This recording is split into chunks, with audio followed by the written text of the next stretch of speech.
प्रभाग क्रमांक 7 मध्ये भाजपचा प्रचार जोमात, विजय निश्चित. माजी महापौर संगीताताई खोत.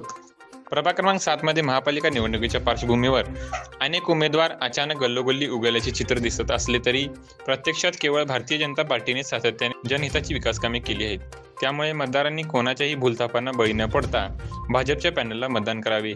या प्रभागात विजय निश्चित आहे असा ठाम विश्वास माजी महापौर संगीताताई खोत यांनी व्यक्त केला. प्रभाग क्रमांक 7 मधील भारतीय जनता पार्टीचे अधिकृत उमेदवार गणेश माळी, दयानंद खोत, उज्ज्वला कांबळे आणि बानू मुसा जमादार यांच्या प्रचारात आयोजित भव्य पदयात्रा प्रसंगी त्या बोलत होत्या. प्रभाग क्रमांक 7 मध्ये भाजपच्या उमेदवारांनी प्रचारात मोठी आघाडी घेतली असून घरोघरी कमळ हा संदेश मतदारापर्यंत पोहोचवण्यासाठी नियोजित आणि प्रभावी पद्धतीने प्रचार सुरू आहेत. शेवटच्या मतदारापर्यंत पोहोचण्याच्या उद्देशाने काढण्यात आलेल्या या पदयात्रेला नागरिकांचा उत्स्फूर्त प्रतिसाद लाभला. पदयात्रेची सुरुवात भारतरत्न डॉक्टर बाबासाहेब आंबेडकर यांच्या पुतळ्याला पुष्पहार अर्पण करून अभिवादनाने करण्यात आली.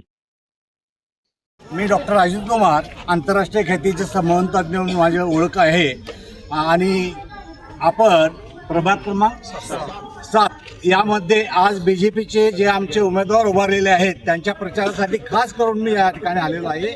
आणि आपल्या देशाचे पंतप्रधान अथवा आपल्या महाराष्ट्राचे मुख्यमंत्री या सर्वांच्या या ठिकाणी आपल्याला सपोर्ट आहे. विशेष करून जे BJPचे उमेदवार उभारलेले आहेत त्याबरोबर ज्या ताकदीनं आतापर्यंत गणेश माळींनी या प्रभागात कार्य केलेलं आहे आणि मिरजेमध्ये विशेष करून ज्या पातळीवर मोठ्या पातळीवर कामाचा आवाका आहे याचा विचार करता भविष्य काळामध्ये सांगलीचा महापौर मिरजेचा होईल असं मला खात्री आहे. आणि यासाठी आमच्या प्रभागाचे सर्व उमेदवार आपण निवडून द्याल आणि योग्य त्या पातळीवर भरघोस मताने विजयी कराल अशी मला खात्री आहे. धन्यवाद.